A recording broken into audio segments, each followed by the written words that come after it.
You're listening to the Hazard Ground Podcast, with service members from across the military sharing their stories of combat and survival. And now, here's your host, Mark Zeno. Hey everybody, welcome into the Hazard Ground Podcast. As always, appreciate you guys being part of the show and taking time out to listen. Little homework for you guys before we get started. Please go on iTunes and subscribe. Leave us a rating and a review as well. It does not take long. It doesn't have to be a long review, but make sure you subscribe. Leave that rating and review. That's going to help us out so much. Could get the word of the podcast out there. Let everybody know what we're doing and continue to tell these great stories that you guys tune in for each and every week. So if you could do that, we sincerely appreciate it. Also follow us on all our social media sites, on Facebook, at Hazard Ground Podcast, on Instagram, the same, at Hazard Ground Podcast, and on Twitter, at Hazard Ground. Give us a follow there as well. This week's guest is a former infantryman, retired captain, also former Ranger, with 2 tours in Iraq and over 400 combat missions that he led both as a platoon leader and a company commander. Furthermore, he is a Tillman scholar, and it is Dan Futrell joining us on the Hazard Ground Podcast. Dan, welcome. Thank you so much for being here. Hey, thanks, Mark. Appreciate being here. All right, so your story begins in the military. How, why, where, when did you get in? Why'd you do it? Yeah, no problem. I went to college at Gonzaga University in Spokane, Washington. And, when I got there, I grew up with a single dad and didn't have a way to pay for school. And, when I sat down in the financial aid office after getting there as an 18-year-old, they said, "So how are you going to pay for this?" And I didn't have a good answer to that. And she told me, well, you should think about ROTC or taking out a bunch of loans. And, this was August of 2001. The ROTC department invited me to start attending all of their classes and PT. September 11 happened.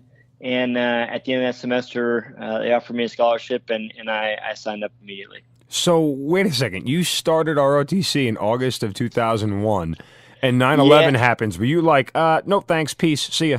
I went back and, of course, looking back at history, I looked at the first documents that I could get my hands on, and September 4th was the day I drew my supply out of our supply room. September 4th, 2001. For me, it was. I mean, you remember that time. Nobody thought that we'd still be talking about Afghanistan 15 years later. There was a lot unexpected at that time, but I was willing to raise my hand and jump into it. It's crazy. I mean, we've talked to so many people on this podcast. Like, a lot of people signed up after 9/11, and generally we just asked, hey, what was the reason? It was patriotism. Hey, I wanted to do my part, wanted to serve. And then there were people who were already in prior to 9/11. You ask them where they were and, what they were doing and their reaction. And then there's the people like us that kind of had the option to choose a different career right when 9/11 happened. Like, you could have really put a stop to say, no, you know what? I'll take out a loan. Like, I'll just go do something different. I don't want to go to war. And I think that's some of the toughest decisions that young people ever had to make. And I really commend people for doing it. Well, I appreciate that.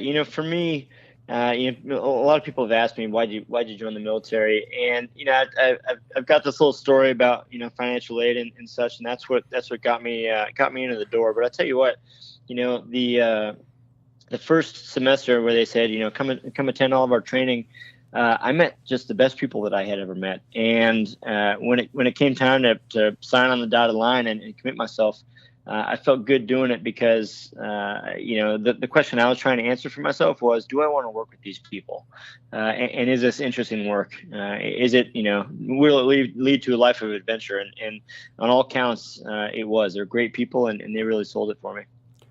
Okay, so you finish your college experience, you get commissioned as a second lieutenant, and what's up next for you? Yeah, so, I got commissioned, went down to Fort Benning, Georgia, home of the infantry, and did 4 months of the infantry officer basic course. Did you choose to be an infantry officer, Dan? I mean, was that what you chose because in ROTC, for those who don't know, you kind of get a chance to pick what you want to do in the Army. You have what's called an OML, an Order of Merit list, and you gotta have a chance to say, hey, I want to be an armor officer, I want to be an infantry guy, I want to be a military intelligence guy. Did you pick infantry? I did, yeah. I wanted to be an infantryman. At the time, and that decision was made a couple years after, September 11. So that would have been, maybe 2004. And, we were, shortly into Iraq at the time. We're well into Afghanistan. And for me, if I'm going to join the Army, I'd love to be where the rubber hits the road. When there's a certain amount of pride, right or wrong, but there's a certain amount of pride to being the guy who carries the heaviest rucksack, right?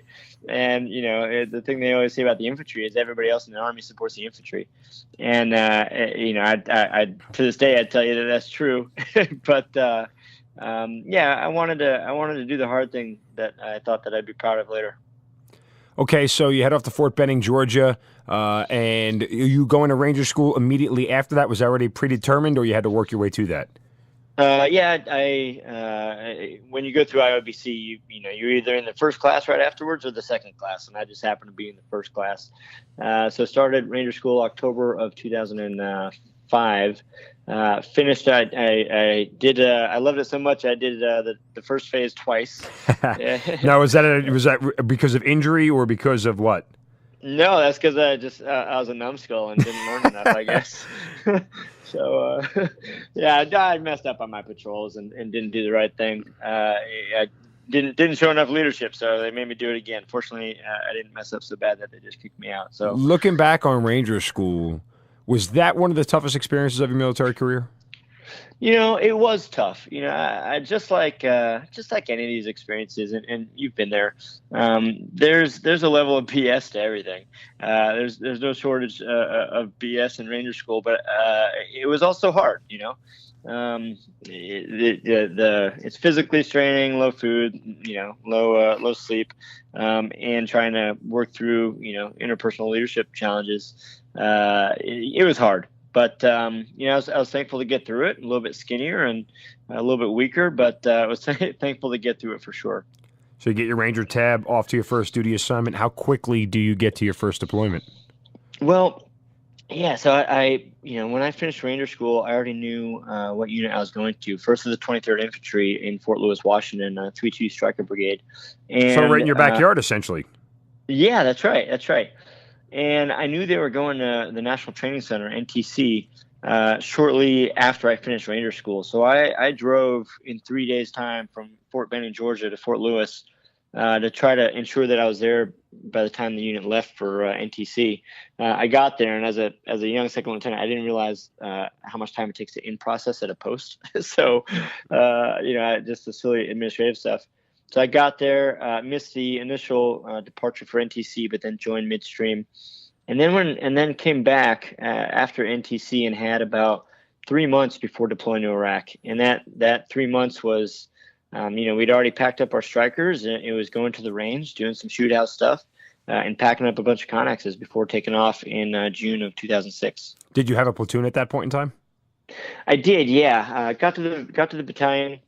And, one of the last platoon leaders to rotate out before the deployment, I ended up getting that platoon. It was the 4th platoon in an infantry company. So, we had an infantry squad, we had a squad of mortarmen, and then we had the, and when we started off, we had the snipers, we had the field artillerymen, and just kind of a mishmash of folks made into a 4th platoon that ended up being battle space owners. 2005, you head to Iraq. What were you told? What was your mission? What were your expectations? Yeah, 2006. 2006, sorry. Yeah, when we first were going to go, we were going to go to Beji, to the oil refinery. And, we were told that, some bad guys are stealing oil and making money, and we were going to prevent that from happening. And when we got to Kuwait, we stayed at Camp Buring for a while. And we were there for a couple of weeks, and our mission changed, and things were getting a little bit hotter, both on the Mercury and just in the significant actions, getting hotter in Baghdad. And so they diverted us after we arrived in Kuwait and said, "You guys are going to own the northwest corner of Baghdad." And so, we left the States thinking we were going to do one thing, got to Kuwait, switched gears, went to Baghdad, and now we're going to be, battle space owners. And, I'll tell you a story of my first mission. It may give you a laugh. We kind of oriented ourselves to the area. And the first day that our battalion goes out of the wire, one of the platoons wanders way out of sector on the northwest side of Baghdad, ends up rolling a vehicle. Some folks got hurt. Fortunately, nothing worse than that. And we had to. And there was another shooting incident where they said, "All right, for a whole day, we're gonna pause the battalion. Everybody's gonna come in. We're gonna do some more training." And then they sent everybody back out. And I go back out, and this is now day 3, and my vehicle had not arrived yet. And so my boss gives me his vehicle, an ICV, an infantry carrier vehicle. And so I got my boss's vehicle. I've got two other vehicles with me, and this is the first time I've been in a striker commanding a platoon. And I'm told, here's your area of Ghazaliya you guys are going to. And so I want to be smart, and I look at this road that had received a lot of IEDs previously, and I said, well, the enemy is clearly over there, so I'm not going to travel on that road to get to them. And so I picked this dirt road on the west side of Baghdad, and I start driving up. And on one side of the road is a canal. We used to call it Shit Creek, but we swerved to go around a telephone pole, and the right 4 wheels of our striker slip into the canal and tip our striker onto its side. And so we all get out of the vehicle. Nobody wants to get hurt. Fortunately, it didn't flip all the way. And then we spend the next, 3 or 4 hours out there trying to recover this striker, which is my boss's striker. And, in Ranger school and in all the training before that, anytime you were in a patrol base or you were set up, the leader of the group would be running from position to position, checking on people.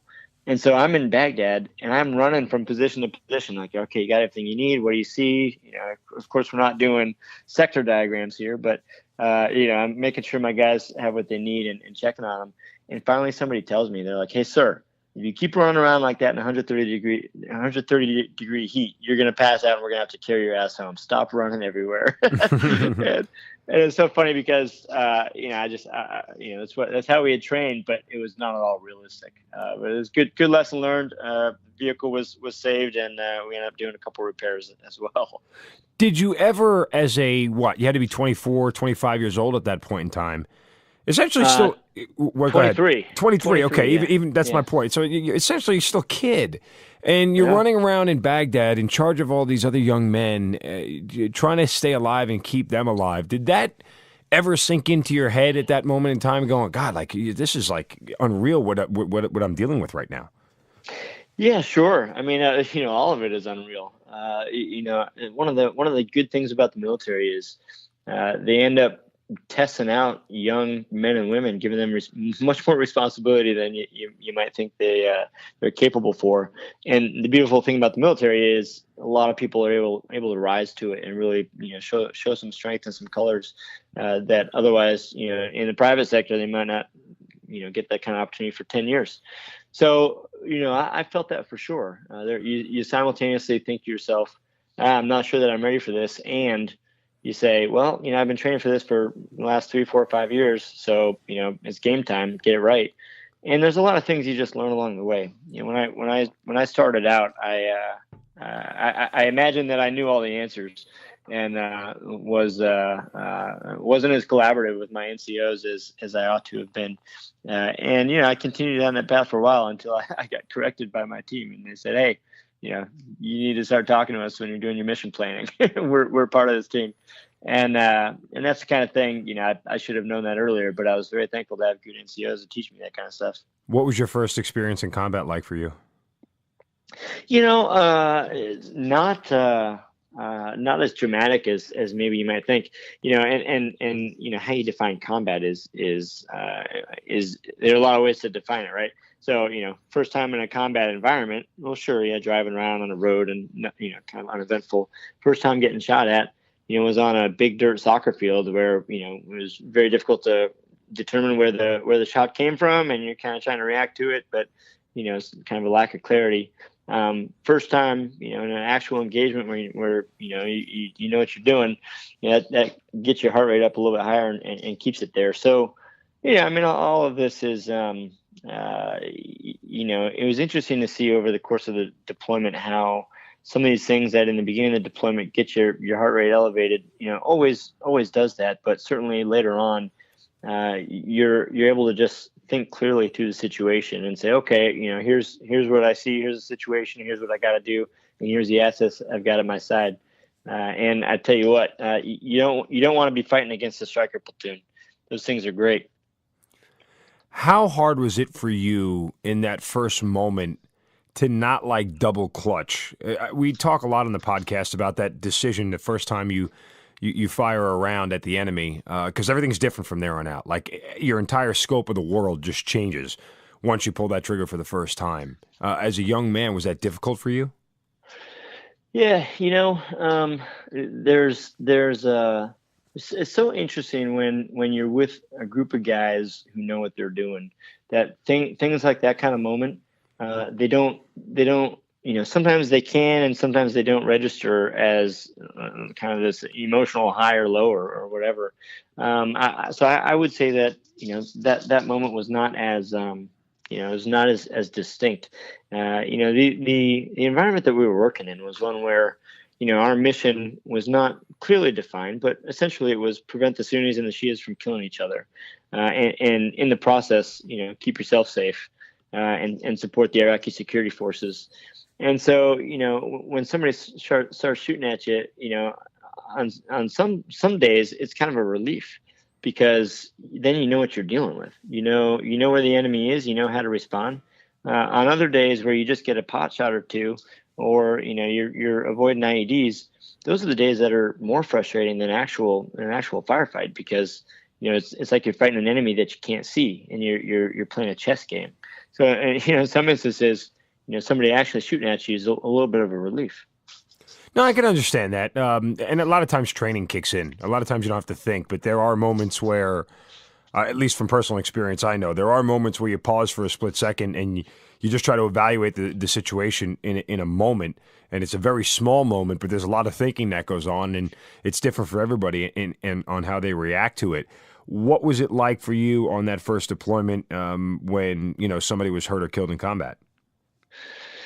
Yeah, we had, those are difficult moments. I think humans are built not to enjoy seeing death, and we saw death a lot. Sometimes at the hands of Iraqis killing other Iraqis, and that's it's not pleasant. We're built to want to reject that. And then when you see somebody who's injured or killed because of something you or your team did, that's also not pleasant, because it causes you to start second guessing things and saying, well, did it have to go down like that? Was there a turning point where you could have made a different decision and somebody doesn't end up dead? And then of course, seeing your own, we had one instance where a guy on my team was shot. We had another instance where, an IED, really rung the bell of a couple of our guys, to the extent that, they still feel some of that today. And my platoon did lose a couple guys while we were there. And those moments are intensely personal, because it's like somebody really struck out at you, struck out at your team. And, that's I don't know what else to say about that. Those are tough moments. There's a reaction. I remember somebody telling us, I think it was the chaplain told us this, after a particular incident. He said, a lot of you are going to feel anger right now. And that's actually an okay thing to feel while you're deployed, because it energizes you. Anger, although negative, it can be a motivator for you to be sharp and continue to act. While the opposite, reaction of depression actually kind of takes away your energy and shuts you down. And so, this idea of mourning and letting yourself feel that sadness while you're deployed is actually not helpful. And so a lot of guys, kind of push that off, and certainly guys on my team, myself included, did some of that. Yeah, I think it's natural. everybody deals with this thing different. That's one thing in doing this podcast we've learned. And some guys are willing to express it right at that moment. Some guys talk about crying in the moment and letting it all out right then and there and then turning the page. Other guys quickly suppress it and turn the page, and then it comes back up when they get back home or at a later date. I mean, it's just there's no right answer. I think it's different for everybody. And the challenge is we all understand that, yes, that's a sad moment and our teammate, our brother is gone. But guess what happens like an hour later? The mission continues. Like we don't have a choice. Yep. Yeah. And that, I mean, that happened almost like that for us. We lost a guy named Catalan to an IED. And, a couple hours later, we were back out in sector, because that's where we were needed to be. So how does that first deployment end for you? How do you get out of there? We started out, it was supposed to be a 12-month trip. And then, they extended us. So we ended up taking 15. We came home right around September 11, 2007. And actually, I think we came home on that day. And, you come back and there's a whole variety of new things to worry about. Personal relationships, you want to make sure stay strong or get stronger. Or at least don't get weaker. You start thinking about, if you're a platoon leader, you don't stay a platoon leader forever. What's next? Where are you going? What are you going to do? And that's on top of just taking care of yourself. So I got home and I was moved over to another company in the battalion. Eventually was asked to be the company commander for that company, and I did that and really poured myself into that. Probably at the expense of other parts of my life. But I very much shifted my energy into maintaining busy and not really having to process 15 months worth of a deployment. How quickly do you find out that you're heading back? So at the time, I did one deployment, and I could have gone to the career course and then deployed somewhere else, or been stationed somewhere else and then deployed again. I at the end of my company command time, and it was I was kind of a fill-in as a company commander, and so I had not yet been in the career course. And so at the end of that, I let my boss know that I wasn't going to stay in the Army, but that I wanted to deploy one more time. And all of the friends that I had grown up with were deploying more than once, and I didn't want to be the guy that had just one trip on his time in the military. So I told my boss, hey, I'm willing to deploy again in any capacity that you need, any capacity that the battalion or the brigade needs. But I've been with this company, I've been with this battalion. I'd really love to go again. And he came back and he said, okay, let me think about that a little bit. And the next day he said, one of the generals at the Corps headquarters at Fort Lewis is looking for an aide. Do you want to volunteer for this position? You want to interview? Thought about it, interviewed. And so, when I finished my company command time in December of 2008 and got the job as the aide and deployed in March of 2009. So it was a quick turnaround in terms of deployment. If I had stayed with the brigade, I would have had about another year. Let me ask you something real quick, just because you seemed very certain that your military career was over after your first deployment. Like you knew it was going to come to an end. How did you know? There were a lot of factors there.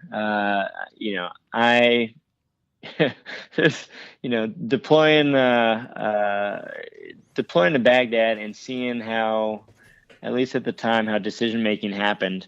I didn't love the lack of control that I had on my own life, and we would clear neighborhoods and then leave those neighborhoods and turn them over to somebody else, and then have to go clear those same neighborhoods a month later, and that just kills morale, and that's difficult. And from what I saw, that's just how the Army was operating at the time. And on top of that, I was in a relationship that I wanted to succeed, and I didn't want her to. I didn't want to ask her to follow me around all over the country and deal with multiple deployments, for the next 20 years. So I made a decision, probably not long after getting back from that trip, and said, I don't love I don't love deploying to Iraq enough to keep doing this. And when I look back, I've got friends who've done 5, 6, 7, 8, 9 deployments over the last 20 years, and they've kept on going. And that was something that at the time I was feeling pretty negative on the Army after that first deployment. So I wasn't willing to keep doing that. Well, listen, there are a bunch of people who felt that way. There are a bunch of people who were sour on a couple of deployments for a lot of reasons. And some of them you mentioned. Some of it was, I guess a loss of hope that things were ever going to get better there. I mean, I felt that when I was there. A lot of it, as you mentioned, was decision-making, the higher-ups. A lot of it was sometimes you just didn't like the reasons we were there to begin with. I knew plenty of people who felt that. A lot of us put our head down and just do the mission, but we're still individual people who have thoughts and still individuals who have our own opinions and things of that nature. And yes, we can put those in our pockets while we go do a mission because that's what we're trained to do. But that doesn't mean we feel 100% okay with everything that goes on. But as good soldiers, we do what's expected of us. So I think that's a normal feeling. I'm just surprised that, given the fact that you're an infantry ranger, a lot of those guys, that brotherhood keeps them there even longer. Yeah, I had an interesting experience, Mark. So at the time I was married, and my wife, sometime in the winter of 2006. So I've been deployed for about 6 months, and we have a conversation, and you remember that time. It was a turbulent time for the country, for the military. And she asked me how I would feel about her participating in an anti-war protest in D.C. So I'm currently, strapping up every day, going outside the wire.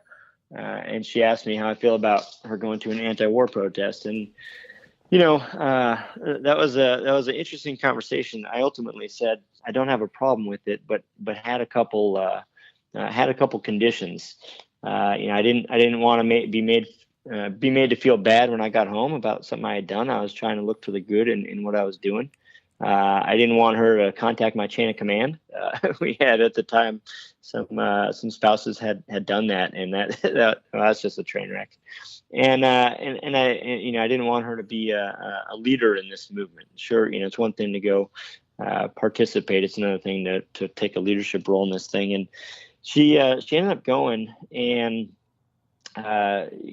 somebody who led this protest saw her there, and she had a sign that attracted their attention, and they asked her to speak at this thing, and she ended up on CNN and on the Washington Post, and she said a couple sentences is all, but that caused a lot of heartache for me because of course everybody, my chain of command, saw that in Baghdad.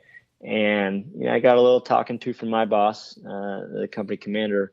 But then the following day, my battalion commander called me into his office, and so me and my boss, we both go into the Tomahawk 6's office, and he sits down. This guy was a real big Samoan guy, very intimidating. We were the Tomahawk battalion, so he's always waving the tomahawk around everywhere. And I'm 22, 23 years old.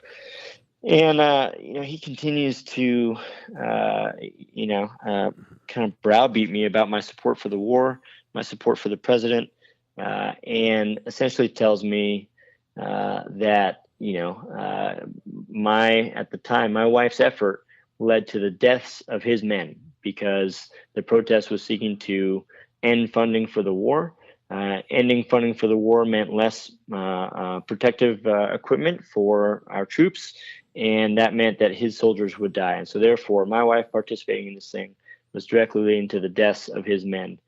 And then he proceeded to tell me to get my wife under control and ensure that it never happened again. Wow. And I tell you what, man, that's the kind of thing that doesn't make you high on the Army. And so, I had quite a bad taste in my mouth about that individual particularly. But also, if this is, whatever opinion you might have had about the war or about anti-war protests, we're a country that supports free speech, and we're trying to share those values in Iraq. I certainly felt that was an inappropriate response to something that had happened there. I have a hard time disagreeing with you. As someone who still wears a uniform, to me, that's not leadership. I've never met the man you're talking about, and I have no idea who he is or what he's about, but the story you explained to me reflects poorly on who we are and the values that we stand for as an organization in the United States Army, and that's just not the way you roll. And furthermore, in a deployment setting, the worst thing you can do to a guy is rattle his family when he's thousands of miles away. And to me, that is a mistake in leadership. I'm kind of shocked and, dare I say, appalled at what you had to go through.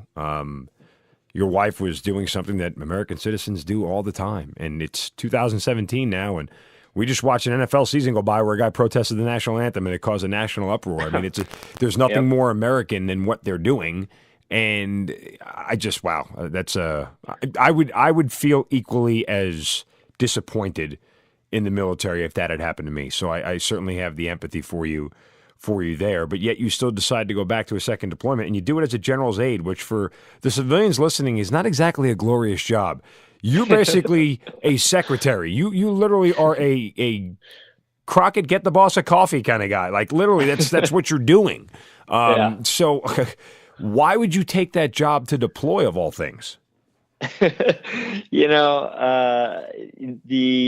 kind of job is all about the personality that you're working for. Yeah. And it was interesting when he hired me. He said, "Hey, you're gonna have a 90-day probation period." And he said, "If at the end of 90 days we're not getting along, then we're gonna adjust the situation here. No harm, no foul." I think for him as a recognition, and I think that was his first aid, just a recognition that that you are so closely tied to that individual in both directions, that if you can't stand each other, if it's a bad working relationship, it's just going to be tough. And when I interviewed with him, and this guy is a great guy. His name is Pete Bayer.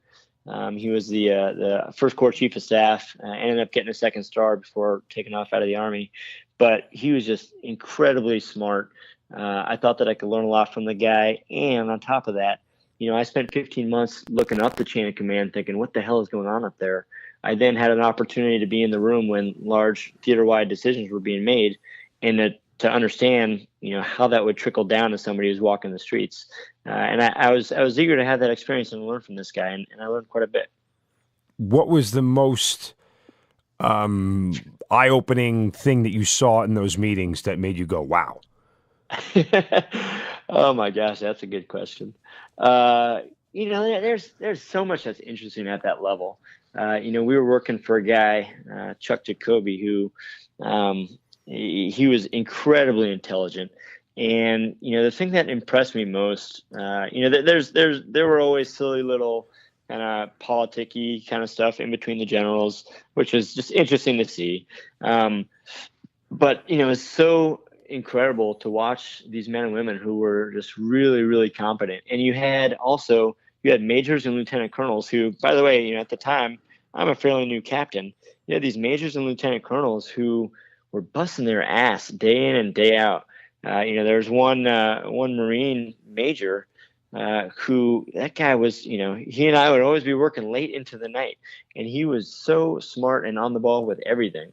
It was very, very cool for me to see how, these mid-level officers and NCOs were supporting operational level decisions, and just some really incredibly smart people there. I was impressed. It's interesting because, and this is also for the civilian population listening, we tend in the military to have a myopic viewpoint of what our situation is.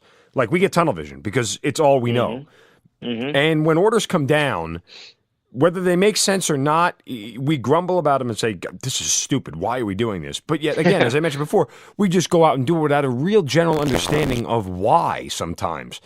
And that is good and it's bad. But when you get to see that level of decision-making, there's a lot of times where somebody like you as a young captain can still offer something positive in that room, but you're also sometimes taken aback by, this is how this decision is made? Really? This is how this one all went down?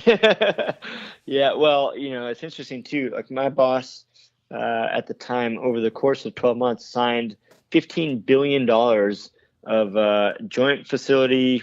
What was it? JFAR, Joint Facility Acquisition Review Board, something like this. It was basically construction projects in Iraq. $15 billion he signed. That was fascinating, just from a process point of view, to see how these packets would get put together and then things would get funded. So that was interesting. But you're totally right. It's like, when you put on the uniform, you raise your hand and say, I'm going to do whatever I'm told to do. I was fortunate to be working for a guy who, again, when he hired me, he said, I want you because you just came from a deployment as a platoon leader, and I want you to help me, not lose the perspective of the guys on the ground. And he was honest and sincere in that. And he would ask me, hey, what do you think about this? How's this? How do you think this is going to roll out? And he would, he cared about my opinion, and I felt honored to be at his side for that. Now, when you're at that level, generals attend a lot of memorial services and things of that nature. Was it different for you to go to those things as a general's aide than it was as a platoon leader? We went to one time stateside. We went to he was the official, the military representative at a funeral, and of course we went to some services while deployed as well. Those are. Was it different? It may have been different because I didn't personally know the person, but that was a time in my life where if I'm the guy supporting the guy, I need to not get teary-eyed when I hear taps, and that's hard sometimes. So there, definitely had to balance, maintaining my own professionalism and not, when you see a wife or a family member just, losing themselves in grief. I mean, that's hard. And to this day, it's hard. But even back then, when I'm wearing a uniform, trying to be professional, that's a hard moment for sure. You were getting out of the military. Did the general try to talk you into staying at all? He, when you get out of the military, you have to submit a packet and get it signed off by your boss. And we had some discussions about this, and I told him, even when I interviewed to serve as his aide, I told him my plan was to get out, and that's why I was interviewing for this job. I wanted to at least do one more deployment, and so he knew from the get-go, what I was thinking. And we had, during most of the deployment, it was kind of a joke. Let's see, what we could say to Dan and keep him in, and tell him how great this is. And he also was so great in just, before and after we were deployed, just opening up his family. I met his wife, I met his kids, and it was cool to see, them 25 years in, and how they had just gained so much from the military, but also the sacrifices that they had made. So yeah, they made some effort, but it wasn't. It was mostly in jest. We had good conversations, and he gave me the space to be 100% honest with him. So he knew where my head was at the whole time. In that honesty, did you share the story of what your battalion commander said to you about your wife? Oh, geez. I don't think I told him that. No. And that's, I didn't want to, my interest, I didn't tell a lot of people about that story for a while. And I certainly didn't want to make a deal out of it in the Army. So I did not tell him about that. No. Mm-mm. Okay. So your military career comes to an end and you become a Tillman scholar. You're the second Tillman scholar that we've had on the podcast, and you end up studying public policy at Harvard. How does that all come about? Yeah, well, I applied to schools while I was deployed on that second deployment, and the timing would have worked out for me to get home and have a couple months out process. And so I got accepted. I found out I got accepted after I was back home in, I think, April of 2010. And I was still weighing what I was going to be doing 6 months later. I got in, and it was a tough call. I was either going to go there or I was going to go to the University of Virginia to study business. And it was, for me, the only reason I got in there is because I was in the military, not because I'm special, but I had. There was a major in the command group that helped me with my application late at night, 11, 12 o'clock at night while working long hours anyway for the general, and he helped me with my application and put in a lot of time, and that's the reason I got in. So, I thought, well, shit, this is a big opportunity that I never expected. So I better grab hold of it. And it was a really good way to transition out of the military, because out of a class of 250 to 300, 10% of my classmates were veterans or still serving. A lot of folks go to the Kennedy School at Harvard and then go on to teach at West Point. And so, I immediately got plugged into a veteran community that was an extension of what I already had. And, the two guys that I got along best with were former Stryker platoon leaders, both infantrymen. So it was a good way to transition, and it also gave me, 2 years of runway to figure out what the hell I was doing with my life. What was it like being told you were selected as a Tillman Scholar? Oh my gosh, that was fantastic. I remember Hunter Riley was the guy who told me over the phone. He was the program guy at the foundation back then, and it was fantastic. I applied to the scholarship because a classmate and another Tillman Scholar, Reagan Turner, he mentioned the foundation to me. He said, "Hey, you should think about applying to this thing." And I applied, but when you apply for these kinds of things, you don't think that you're gonna get picked. And you go through the interview process, and at every stage it's like, okay, I'll probably get turned down on the next one. And when I got accepted, it was it's just an honor. Pat Tillman himself was, that's like the paragon of selflessness. This guy, had things that people dreamed that they could have in their life, and he turned it down to go serve his country, and for all the right reasons, and to be, somewhat connected to, his legacy and the work that his wife Marie has done to build this thing up. That's just an honor, and to this day, I mean, the reason I'm here talking to you is because I try very hard to stay engaged with that foundation, because they keep doing just wonderful things and pushing all the scholars and others to continue to serve in some way. You were a fellow on the Truman National Security Project. How does that come about? Yeah, I went to a career fair at Harvard and met a guy named Tyson Belanger, who is a former Marine, and he was at the time a doctoral student studying war.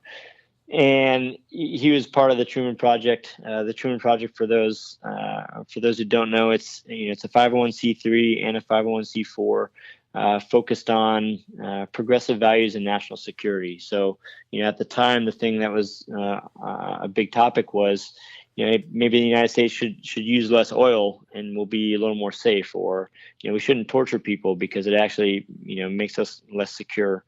Those are the kinds of things they were pushing at the time, and those are things that I believed in.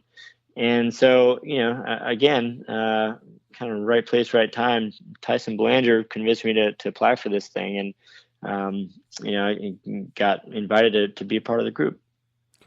You wrote a op-ed piece, I guess what it's called, in the Boston Globe, and it's very, very pointed and very, very opinionated. Let's just call it that. Yeah. Share with me the reasons for writing it and what you felt and how therapeutic was that for you.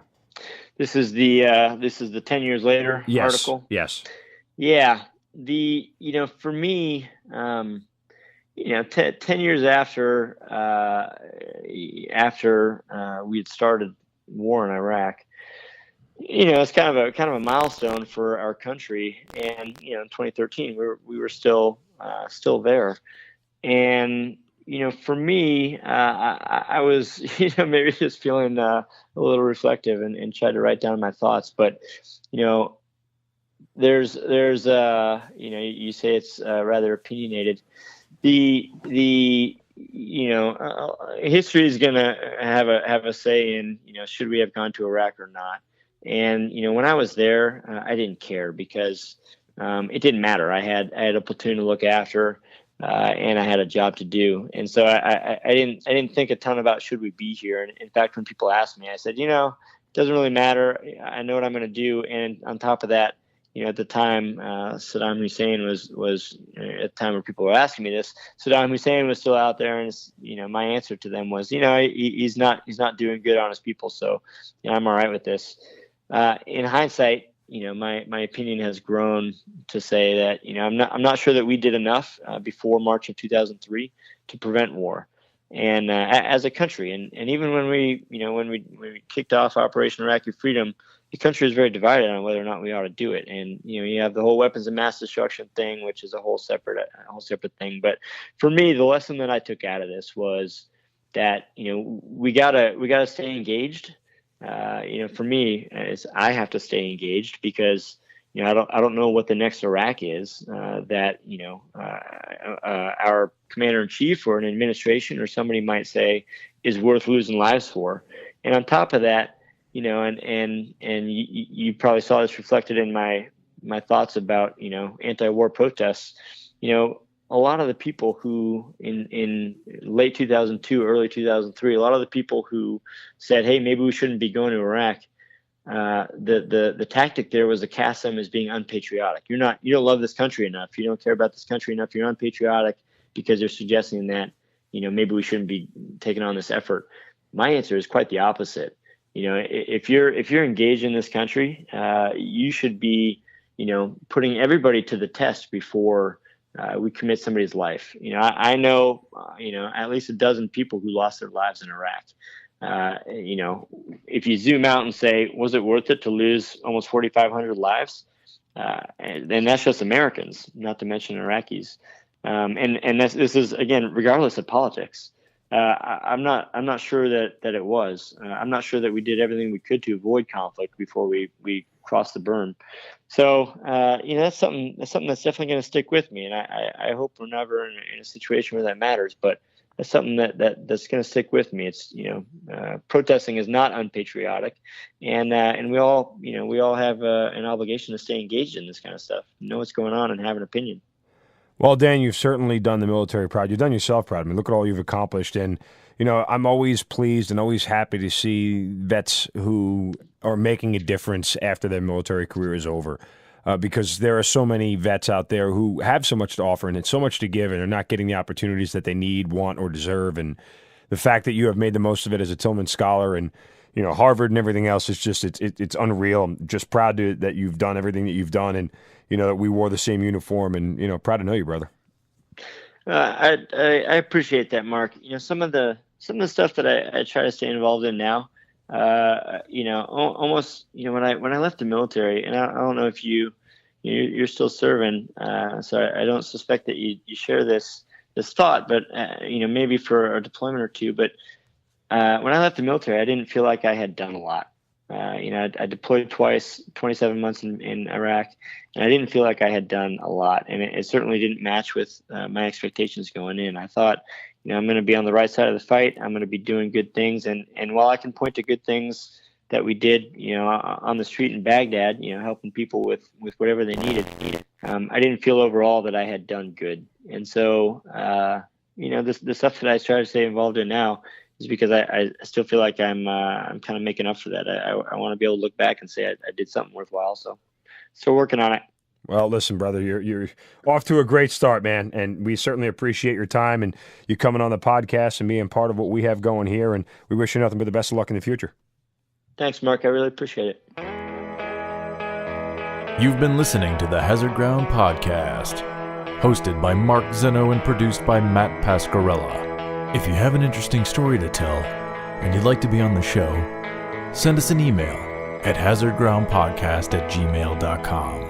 And if you like the show, don't forget to subscribe, rate, and review on iTunes. Thanks for listening. We'll see you next time.